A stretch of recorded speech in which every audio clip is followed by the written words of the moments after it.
Hey guys, we are out here at Heartland Hatchery down in Amsterdam, Missouri. It's about 45 minutes south of Kansas City, and I think it's a really cool story, a father-son hatchery that travels around to local farm stores. And we wanted to go take a visit with Alan today, owner of Heartland Hatchery, and give you a little tour. Let's go.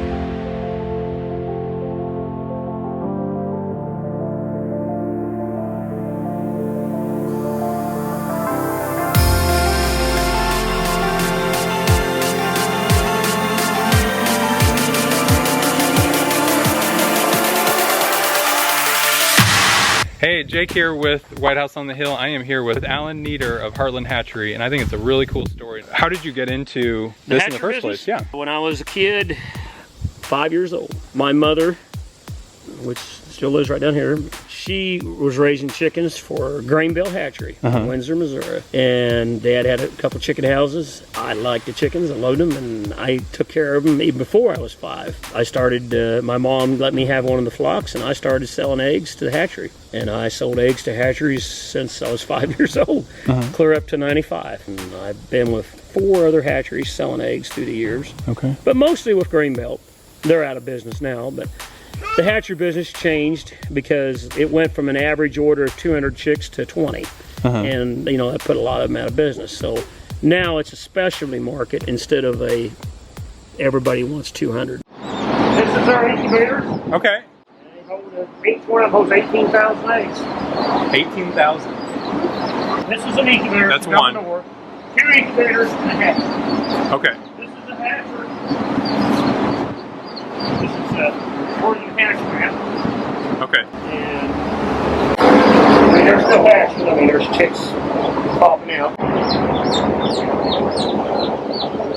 This is the slower time of year, so we're not ears full of eggs as we normally are. What's the busiest time? Like February to June. February to June. Okay. I'll make the turn back.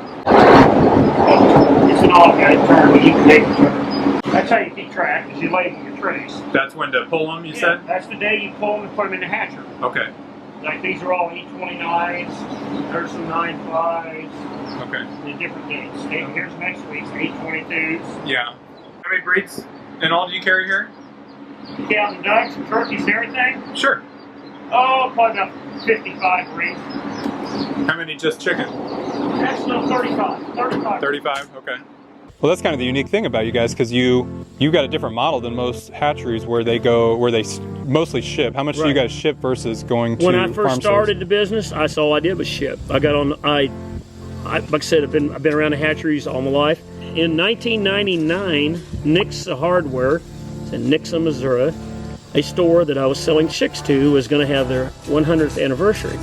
And they called me out, the owner, and they wanted me to come down and do, instead of shipping them chicks that week, they wanted me to bring the chicks down and do a chick day there on that Saturday there, their celebration. So I went down there, took everything. He told me, he said, Alan, there's going to be thousands of people there. And he said, it's going to be this big. And he said, you bring everything you haul. So I took an old Suburban and went down there and took down about 3,000 chickens. Yeah. And sold everything I had. And up to this day, even at that point, as chickens were half the price, up to this day, still it's the biggest chick day I ever had. Okay. And when it was over with, I ran out of birds. And the gentleman that owned the business and the manager both come up to me and said, hey, we don't want to buy chickens from you anymore. And I thought, oh, what did I do wrong? Said, we want you to come and sell them. We don't want to put them in the store. We want you to sell them. Yeah. And that's where I get started in chick days. I go to, I don't know how many towns I go to where there's an Orscheln's or a Tractor Supply across the street. It doesn't bother me a bit. I mean, I'm not out to bash them or nothing, but it's just I offer something that they don't. And that's the difference. Can I tell you what stuff is if you want to know? Sure. Like these are the lavender orchids. Beautiful. These are blacktop Moran's. These guys here are blue lace red Wyandottes. Oh, awesome. They're really pretty. Yeah. These are your crested Polish with the top knots on their heads. Yeah. And over here is your one-plate colored eggs. They're called Americanas. Sure. These are, you said Brahmas? Brahmas. And then the white Brahmas? Okay. These are speckled Sussex. Okay. And these are bannies in there. Lots of selkies. And little coaches, just assorted bannies. But these are all silky pairs. We sell a lot of silver. Yeah. Those are olive acres, the dark ones. Those are gold lace Wyandotte and silver lace Wyandotte. You said these were sexed already? Yeah, those are pullets. Yeah. What breed of turkeys are these? Royal Palm and Narragansett. Rowan's is Swedish. Are they pronounced Rowan? Mm-hmm. Rowan in Swedish, okay. Here are guineas. Lavender and then royal purple. One of the cooler things, besides finding you guys, was that it showed me who the small farm stores were. Because all I knew when up by St. Joe was Tractor Supply, Orscheln's. Right, exactly. I only knew the big ones. And so when I found, it was either finding your site and then it led me to Valley Feed Store in Bonner Springs. Right. And then all of a sudden it opened my eyes to all these other small feed stores. Exactly, and that's the kind of businesses I want to do business with.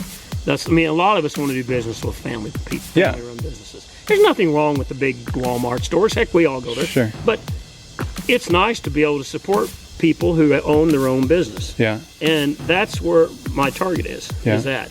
And those people promote it because it's a win-win for them. The black poppers and them are 7. These and the olives are 5. And everything else is $3.50. Okay. With the exception of Buck Orpingtons, and they're 2.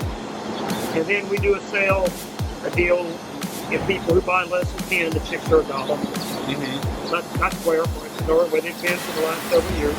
For people that haven't been to that, how does that look for the setup? We saw the chicks in here like out on the table. Is it kind of like that? Yeah, pretty much basically like that. I usually try to arrange the ones that are sexed on one table. Yeah. And then the bantams in an area, and then the rare breeds, try to keep it a little bit organized. And then I had the prices posted on there. And we used to label the breeds, and I mean, I have a lot of little kids, so they took the labels off. So we don't label them anymore. I just tell everybody what everything is. The whole point is if somebody comes in that's new, is wanting to know about a breed. Well, I've experienced everything great and everything wrong. So, I mean, I can help you out. I mean, I don't claim to know everything. I learn every day, but I can answer a lot of poultry questions. Now, you said you love it. What do you love about it? Everything. Yeah. When you get to do something that you always wanted to do ever since you was a little kid, it's not work. It's not work. It's just I'm doing what I do. It's kind of neat to know you're making a lot of people happy. Kind of neat.